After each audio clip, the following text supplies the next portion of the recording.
اعوذ باللہ من الشیطان الرجیم بسم اللہ الرحمن الرحیم الحمد للہ رب العالمین والصلاة والسلام علی رسولہ الامین وعلی آلہ واصحابہ اجمعین الی یوم الدین۔ السلام علیکم ناظرین و سامعین۔ پیارے نبی صلی اللہ علیہ وسلم کے مکہ سے مدینے کی طرف ہجرت کا تذکرہ جاری ہے۔ پچھلی قسط میں ہم آپ کو بتا چکے ہیں کہ آپ مدینہ سے تقریباً 3 میل کے فاصلے پر جو ایک مقام قبا ہے، وہاں آپ نے قیام کیا 3 دن، اور تینوں دن وہاں نماز پڑھی۔ اسی جگہ مسجد قائم ہو گئی بعد میں، اور وہ مسجد قباء کے نام سے جانی جاتی ہے۔ اب آپ نے اس مقام سے آگے مدینہ یا یثرب کی طرف سفر کیا، تو مدینہ کے لوگوں کو، یثرب کے لوگوں کو پہلے ہی معلوم ہو چکا تھا کہ آپ قباء میں تشریف لا چکے ہیں۔ بہت سے لوگ قباء ہی میں آ گئے تھے آپ کی پیشوائی کے لیے، اور جب آپ کا سفر قباء سے مدینے کی طرف شروع ہوا تو مدینے کے لوگوں نے دونوں طرف راستے کے ایک طریقے سے روش بنا لی اور کھڑے ہو گئے آپ کے استقبال کے لیے۔ اس میں عام لوگ بھی تھے اور ایسے لوگ بھی تھے جو سپہ سالاری کا کام جانتے تھے اچھی طریقے سے،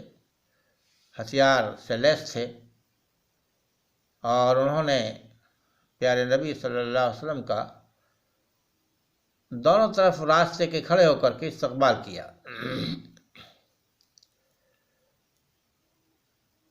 مدینے میں جب آپ تشریف لے گئے تو وہاں بچے بچیاں گلی کوچوں میں اچھلتی کودتی پھر رہے تھے اور گانے گا رہے تھے، گیت گا رہے تھے۔ اتیناکم اتیناکم فحیانا وحیاکم۔ اس کا مطلب یہ کہ آپ ہمارے یہاں تشریف لائے، بس ہم آپ کو خوش آمدید کہتے ہیں، اور یہ چیز ہمارے لیے بھی باعث خوشی ہے۔ گھروں کی چھتوں پر عورتیں جمع تھیں، آپ اونٹنی پر سوار تشریف لے جا رہے تھے،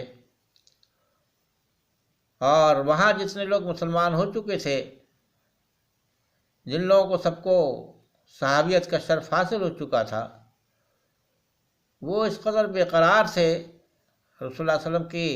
مہمان نوازی کے لیے کہ آپ کی اونٹنی کی مہار پکڑ پکڑ کر کے روکنے کی کوشش کرتے تھے۔ یا رسول اللہ، آپ ہمارے گھر تشریف لے چلیں، ہم آپ کی مہمان نوازی کریں گے۔ آپ نے فرمایا کہ میری اونٹنی کو چھوڑ دو، یہ جہاں بیٹھے گی وہاں میرا قیام رہے گا۔ چنانچہ تمام لوگوں نے اونٹنی کو راستہ دے دیا، اور خود رسول اللہ صلی اللہ علیہ وسلم نے اس کی مہار کو چھوڑ دیا۔ وہ آزادانہ طور پر چلتی رہی، اور یثرب کے لوگ دل تھامے دیکھتے رہے کہ کس کا مقدر جاگتا ہے۔ تو وہ اونٹنی رسول اللہ صلی اللہ علیہ وسلم کو لیے ہوئے چلتی رہی، بڑھتی رہی۔ مدینے کی گلیوں میں اس نے سفر کیا، اور آخر کار ایک حضرت ابو ایوب انصاری رضی اللہ تعالیٰ عنہ کے مکان کے سامنے ایک میدان خالی تھا، وہاں وہ رکی اور رک کر کے بیٹھ گئی۔ حضرت ابو ایوب انصاری خوشی کے مارے ایسے کہ جیسے دیوانے ہوئے جا رہے ہیں، دوڑے ہوئے رسول اللہ صلی اللہ علیہ وسلم کے پاس پہنچے، یا رسول اللہ آئیے، میں حاضر ہوں آپ کی خدمت کے لیے۔ تو ایک طریقے سے یہ جو سب کا شوق تھا لوگوں کو اس بات کا کہ رسول اللہ صلی اللہ علیہ وسلم کو ہم مہمان بنائیں اپنا، اس میں نہ تو اللہ کے رسول صلی اللہ علیہ وسلم نے اپنی رائے کو دخل دیا اور نہ اہل مدینہ کی رائے کو دخل دیا، بلکہ ایک ایسا طریقہ اختیار کیا جس کا فیصلہ اللہ تعالیٰ ہی کی طرف سے اصل میں ہونا تھا۔ تو اللہ تعالیٰ نے اس اونٹنی کو جہاں بٹھانا چاہا وہاں وہ بیٹھی، اور اس طریقے سے حضرت ابو ایوب انصاری رضی اللہ تعالیٰ عنہ پہلے میزبان بنے رسول اللہ صلی اللہ علیہ وسلم کے، جہاں آپ نے کچھ دن قیام کیا۔ پھر رسول اللہ صلی اللہ علیہ وسلم نے اس کے بعد جو سب سے اہم کام تھا، جو اہل اسلام کی شناخت ہے اور جو مسلمانوں کا ایک مرکز ہے، یعنی مسجد نبوی آپ نے قیام فرمائی۔ نتیجہ اس کا یہ ہوا کہ مسجد نبوی کا قیام اور اس کی اہمیت، یا بحیثیت مجموعی کسی بھی اسلامی معاشرے میں مسجد کی اہمیت کو بڑا مقام و مرتبہ حاصل ہو گیا۔ اس مسجد کی تعمیر میں خود رسول اللہ صلی اللہ علیہ وسلم نے بنفس نفیس حصہ لیا، جس طرح اور سب لوگوں نے مزدوری کی، پتھر ڈھوئے، گارا بنایا، زمین کی کھدائی کی، اس میں سب میں رسول اللہ صلی اللہ علیہ وسلم نے خود بھی حصہ لیا اور خود بھی کام میں لگے رہے۔ مسجد نبوی کے قریب ہی آپ نے ایک خالی جگہ میں ایک اونچی جگہ متعین کی، یہ جگہ صفہ کہلاتی تھی۔ صفہ چبوترے کو کہتے ہیں، اونچی ٹھیک کو، اونچی جگہ کو۔ تو یہ جگہ آپ نے متعین کی، مسجد کی عام مین عمارت سے تھوڑا سا ہٹ کے ملائی تھی، بالکل مسجد کا حصہ نہیں تھی وہ، لیکن مسجد کے جو عمارت تھی، جو اس کا صحن تھا، اس سے ملا ہوا یہ کھلا ہوا حصہ آپ نے رکھا، چبوترا، جس کو صفہ کے نام سے جانا جاتا ہے۔ اس پر ان کے ٹھہرنے کا انتظام آپ نے فرمایا جو مکہ سے ایسے حال میں آئے تھے کہ مکے کے لوگوں نے ان کو وہاں سے کچھ بھی لانے نہیں دیا تھا، تنہا بغیر کسی ساز و سامان کے یہاں آ گئے تھے، تو ان کے ٹھہرنے کا قیام آپ نے فرمایا۔ اسی کے ساتھ ساتھ آپ نے مدینے میں جن لوگوں نے مدد کی، مدینے کے لوگ اسی نسبت سے، مدد کرنے والوں کی نسبت سے انصار کہلائے، یعنی مدد کرنے والے۔ اور جو لوگ مکے سے مدینے تشریف لے گئے تھے اللہ کی خاطر، اللہ کے دین کی خاطر، وہ مہاجر کہلائے، ہجرت کرنے والے۔ تو ایک طریقے سے مدینے میں مہاجرین اور انصار کا ایک بڑا طبقہ وجود میں آیا، اور ایک ایسا معاشرہ، ایک ایسا سماج وجود میں آیا جس میں ایک طرف نصرت کرنے والے انصار تو دوسری طرف ہجرت کرنے والے مہاجرین، دونوں قسم کے لوگ ایک اللہ کی خاطر، اللہ کے دین کی خاطر اور پیارے نبی صلی اللہ علیہ وسلم کے اوپر جان نچھاور کرنے کے لیے یہ دونوں طبقے ایک دوسرے کے ساتھ ایسے مل گئے کہ جیسے یکجان دو قالب ہوں۔ پھر رسول اللہ صلی اللہ علیہ وسلم نے ان کے درمیان بھائی چارہ کرایا، یعنی جتنے بھی مہاجر مکے سے گئے تھے وہاں، وہ بے وطن ہو گئے تھے ایک طریقے سے، تو رسول اللہ صلی اللہ علیہ وسلم نے وہاں مہاجرین کی امداد کے لیے مکے مدینے کے جو انصار تھے ان کے اور مہاجرین کے درمیان بھائی چارہ کرا دیا۔ ایک ایک مہاجر کو ایک ایک انصار کے ساتھ جوڑ دیا، ایک دوسرے کے بھائی وہ بن گئے، اور ایسی محبت کا مظاہرہ ان لوگوں کے درمیان میں دیکھنے کو ملا اس بھائی چارے کے نتیجے میں، کہ یہ لوگ مدینے کے لوگ انصار اس کے لیے بھی تیار ہو گئے کہ ان کے پاس جو کچھ ہے، مال و جائیداد، زمین جائیداد جو بھی کچھ ہے،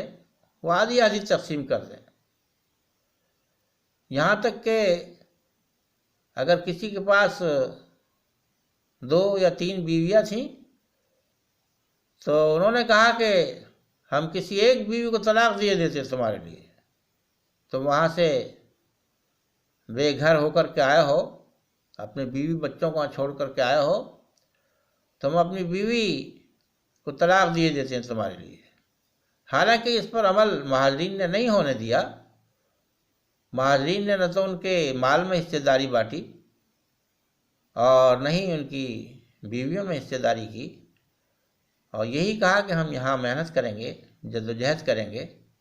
ہمیں بس تم بازار کا راستہ بتا دو، ہم بازار میں کام کریں گے اور اسی طرح سے زندگی گزاریں گے۔ البتہ بھائی چارے کے ناطے کوئی مشکل پریشانی جو ہماری ہوگی وہ اس میں تم ہمارا ہاتھ بٹانا، اور ہم کسی قابل ہوں گے تو ہم بھی تمہاری مدد کریں گے۔ تو یہ بہر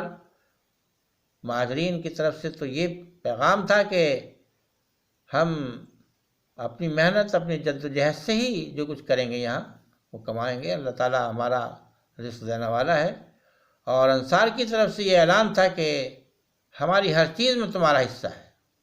کوئی فرق نہیں ہے ہمارے اور تمہارے درمیان میں۔ تو ایک ایسا برادرانہ تعلق آپس میں قائم کرا دیا رسول اللہ صلی اللہ علیہ وسلم نے، اور اس قدر ایک دوسرے کے ساتھ جوڑ دیا بھائی چارہ کرا کر کے کہ یہ مثالی بھائی چارہ بنا آگے چل کر کے، اور بھائی بھائی ایک دوسرے کے ساتھ یہ کہلائے۔ مسجد نبوی جس وقت آپ نے بنوائی تو اسی سے ملحق کچھ کوٹھریاں، کچھ حجرے بھی بنوائے، چھوٹے چھوٹے کمرے، اور پھر آپ نے اپنے عزیز و اقارب کو، اپنی اہلیہ، اپنی بیویوں کو جو مکہ ہی میں ابھی رہ گئی تھیں ان کو وہاں بلوا لیا، اور ان حجروں میں امہات المومنین کو، یعنی رسول اللہ صلی اللہ علیہ وسلم نے اپنی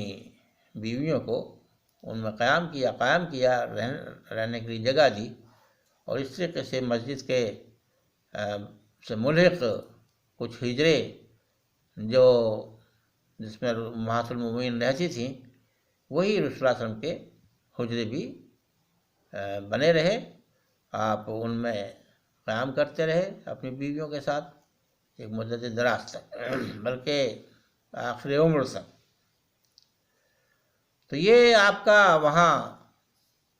ابتدائی دور تھا جس میں آپ نے یہ بندوبست کیا۔ یہ بھائی چارہ تو آپ نے مدینے کے مسلمانوں اور مکے سے جانے والے مسلمانوں کے درمیان میں کیا، لیکن وہاں ایک بڑی آبادی یہودیوں کی بھی تھی اور کافی مضبوط لوگ تھے یہ لوگ 3 قبیلے تھے یہودیوں کے وہاں مدینے میں. ان سے بھی رسول اللہ صلی اللہ علیہ وسلم نے معاہدے کیے، اور معاہدوں میں یہ بات شامل تھی کہ آپس میں لڑائی جھگڑا نہیں کریں گے اور ایک دوسرے کا تعاون کریں گے، ایک دوسرے کی مدد کریں گے، اور مدینے کی حفاظت کا کام بھی مل جل کر کے کریں گے. مدینے پر اگر کوئی حملہ باہر سے ہوگا تو مل جل کر کے یہ اس کا دفاع کریں گے، اس کی حفاظت کریں گے. یہ عہد و پیمان رسول اللہ صلی اللہ علیہ وسلم نے وہاں کے یہودیوں سے بھی کیے. اور اس عہد و پیمان میں ایک شق یہ تھی کہ رسول اللہ صلی اللہ علیہ وسلم کو مدینے کی نظامت رہے گی، ناظم مدینے کے رسول اللہ صلی اللہ علیہ وسلم رہیں گے، آپ ہی کی نگرانی میں سارے کام مدینے کے ہوں گے. یعنی ایک طریقے سے وہ رسول ہی نہیں بلکہ مدینے کی ایک طریقے سے جو ریاست وجود میں آ رہی تھی اس کے سربراہ بھی آپ وہاں بن گئے، اور سب نے اس بات کو بخوشی قبول کیا کہ وہ رسول اللہ صلی اللہ علیہ وسلم ہمارے حاکم رہیں اور ہم ان کے حکم کے پابند رہیں گے. اس میں مسلمان تو شامل تھے ہی تھے، وہ لوگ بھی شامل تھے جنہوں نے ابھی اسلام قبول نہیں کیا تھا، اور یہ یہودی بھی شامل تھے جو وہاں رہ رہے تھے اور کافی مضبوط تھے مالی اعتبار سے، اور کافی ان کا اثر رسوخ تھا مدینے میں. تو اس طریقے سے ایک اسلامی اسٹیٹ وجود میں آئی، ایک ایسی ریاست وجود میں آئی جس کے سربراہ پیارے نبی صلی اللہ علیہ وسلم تھے، اور آپ چونکہ دین کی تعلیم دے رہے تھے وہاں، اور دین کو فروغ کے لیے ہی آپ وہاں گئے تھے، تو ایک طریقے سے ایک ایسی ریاست وجود میں آئی جناب رسول اللہ صلی اللہ علیہ وسلم کی سرکردگی میں، جو دین کے لیے محنت کرنے والی ہوگی، دین کی محافظت کرنے والی ہوگی الحمدللہ، اور دین ہی کے لیے، اللہ کی شریعت ہی کو قائم کرنے کے لیے، اور اللہ کے جو اصول اور ضابطے زندگی گزارنے کے ہیں جو اللہ تعالیٰ قرآن کریم کے ذریعے سے پہنچا رہا تھا، اور رسول اللہ علیہ وسلم کو دوسری تعلیمات کے ذریعے سے بھی یہ باتیں پہنچائی جا رہی تھیں، اس کے مطابق مدینہ ریاست جو ہے وہ وجود میں آئے گی اور اس کو ترقی دی جائے گی. تو یہ مدینہ میں پہنچنے کے بعد یہ سکون مل گیا رسول اللہ علیہ وسلم کو بھی اور صحابہ کرام کو بھی کہ جو مکے میں مسلمانوں کو جو پریشان کیا جاتا تھا مستقل طور سے، وہ پریشانی ان کی ختم ہو گئی، اور انہوں نے پھر دل لگا کر کے اس دین کی محنت کی، خود بھی دین کو اپنی زندگی میں داخل کیا، شامل کیا، اپنی زندگی کو اس دین کے مطابق ڈھالا، ان احکام کے مطابق، ان تعلیمات کے مطابق جو اللہ تعالیٰ کی طرف سے وقتاً فوقتاً آتی رہتی تھیں قرآن کریم کی شکل میں، ان تعلیمات کے مطابق تمام صحابہ نے اپنے آپ کو ڈھالا، اور اس ایمان کے ان تقاضوں پر پورا اترنے کی پوری جد و جہد کی جو دراصل اللہ تعالیٰ کو مطلوب تھی. تو یہ ہجرت مدینہ ایک ایسا باب ہے، ایک ایسا قصہ ہے، ایک ایسا واقعہ ہے، اور اس میں دین کی اتنی بڑی اہمیت ہے اس واقعے کی اور اس عمل کی کہ قرآن کریم میں اس کا تذکرہ بار بار کیا گیا ہے، جگہ جگہ کیا گیا ہے، اور اس کی وجہ سے دین کو بڑی مدد ملی ہے، بہت ہی مضبوطی آئی ہے دین کے کام میں ہجرت کی وجہ سے. تو ہجرت جو ہے وہ ایک بہت ہی اہم موقع ہے، بہت ہی اہم واقعہ ہے، ایک بہت ہی اہم عمل ہے جو اللہ تعالیٰ کی طرف سے طے ہوا، اور جس کے ذریعے سے دین کی محنت جو تھی وہ بہت ہی تیزی سے آگے بڑھی اور اس کے اثرات جو تھے پورے عرب میں آہستہ آہستہ پھیلنے شروع ہو گئے۔ یہ ہجرت کا واقعہ جو ہے یہ ظاہر ہے اس کا بھی ایک معلوم ہے کہ ہاں بھائی اس کی کیا تاریخ ہے۔ رسول اللہ صلی اللہ علیہ وسلم جس وقت قباء سے روانہ ہوئے مسجد مدینے کی طرف، وہ جمعے کا دن تھا۔ راستے میں جمعے کا وقت ہوا تو آپ نے وہیں جمعے کی نماز پڑھی، خطبہ دیا اور پھر آگے مسجد مدینے کی طرف آگے آپ روانہ ہوئے۔ تو بہرحال یہ کہ ایک بڑا ہجرت کا عمل جو تھا ایک بڑا ایک جشن کا عمل تھا مدینے والوں کے لیے اور تمام اہل اسلام کے لیے ایک ایسا عمل تھا جس کے نتیجے میں یہ بہت ہی زبردست دین کی محنت ہوئی اور بہت ہی زبردست قربانیوں سے یہ واقعہ جو ہے بھرا ہوا ہے۔ انصار کی طرف سے بھی قربانیاں اور مہاجرین کی طرف سے بھی قربانیاں، اور صحیح بات یہ ہے کہ کسی بھی کام کو مضبوط بنیادوں پر قائم کرنے کے لیے قربانی کی بہرحال ضرورت ہوتی ہے، اور ان قربانیوں کے بغیر دین میں کوئی ترقی نہیں ہو پاتی، اور یہ ہمیشہ دینداروں سے اور اہل اسلام سے اہل دین سے اس بات کا تقاضا رہتا ہے کہ وہ دین کے لیے قربانی دینے کو تیار رہیں۔ اللہ تعالی ہم سب کو اللہ کے دین کی محبت پیدا کرے ہمارے دلوں میں، اور اس کے لیے وہ سب کچھ کرنے کو ہمارے دل تیار ہو جائیں جو وقت کی ضرورت ہو، اور اس کے مطابق ہم اس دین کی نصرت کے لیے، اس دین کی محنت کے لیے ہم ہر وقت تیار رہیں۔ دست بستہ اللہ تعالیٰ کے سامنے ہم اللہ تعالیٰ سے دعا کرتے ہیں کہ یا اللہ ہمیں دین کی خدمت کرنے کی توفیق عطا فرما۔ وآخر دعوانا ان الحمد للہ رب العالمین، الصلاۃ والسلام علی رسولہ الامین۔